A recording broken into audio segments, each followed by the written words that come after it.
Have you ever found yourself stranded in a storm, only to stumble upon an eerie cabin that seemed to have a mind of its own? Get ready for a tale where a storm leads to an encounter with the supernatural. On a dark, rainy October night, Jake and Lisa were hiking in the dense woods of the Appalachian Mountains. They had lost their way and were desperate for shelter as the storm raged around them. The wind howled and lightning split the sky. In the distance, they saw a small cabin. Relieved, they rushed inside, hoping it would protect them from the storm. The cabin was old and dusty, with creaky wooden beams. Despite its worn appearance, it seemed to offer some comfort. Lisa found an old photograph on a table. It showed a family standing in front of the cabin, but the picture had a strange, blurry quality and the family looked eerily sad. As the storm outside grew fiercer, the cabin felt colder. The door slammed shut and a chilling draft swept through the room. Lisa heard footsteps from above, even though the cabin had no upper floor. When Jake checked the outside, he saw nothing but darkness. When he returned inside, the photograph had changed. The family was gone, replaced by a shadowy figure staring directly at them. Fear gripped them as the figure seemed to draw closer with each flash of lightning.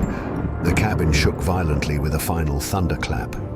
They ran out into the storm, not daring to look back. The next day, they learned from a local that the cabin had burned down years earlier. The family in the photograph had perished in the fire. Jake and Lisa had unknowingly stumbled into a ghostly replica of that tragic night. Ever picked up a hitchhiker in a storm, only to find that your passenger was something far more sinister? Brace yourself for a story of a chilling encounter on a dark, rainy road. Daniel, a long-haul truck driver, was navigating a lonely highway in Texas during a storm. The rain pounded heavily, making it hard to see. He spotted a young woman on the side of the road, soaked and desperate. Feeling sorry for her, Daniel stopped and offered her a ride. She climbed in, looking cold and frightened. Despite his efforts to chat, she barely spoke, only saying, "Just up the road, my house is up there."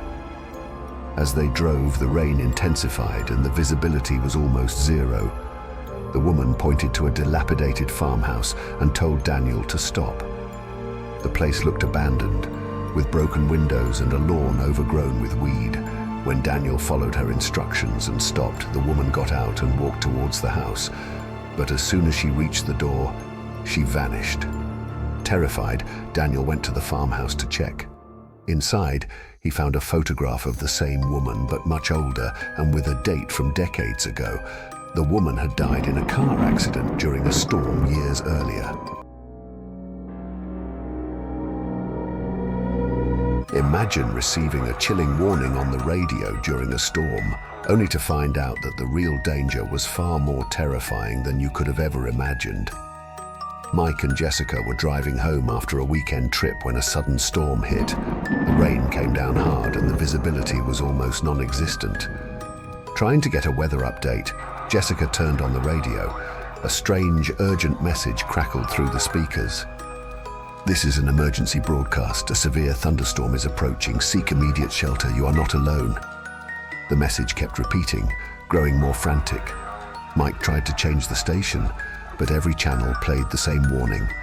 Feeling uneasy, they spotted an old barn by the road and decided to take shelter. Inside the barn, the air was damp and cold.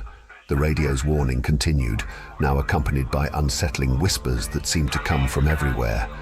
Shadowy figures appeared in the corners and the temperature dropped sharply. Jessica and Mike were terrified. The whispers grew louder and the figures seemed to move closer. The radio's voice warned, "You are not alone. You cannot escape." In a panic, they forced open the barn door and ran into the storm. They didn't stop until they reached the nearest town. Locals told them the barn had a history of strange disappearances during storms. Those who took refuge there never returned. Sarah Klein. Mike and Jessica never spoke of that night again, haunted by the barn and the ghostly warnings that seemed to come from beyond.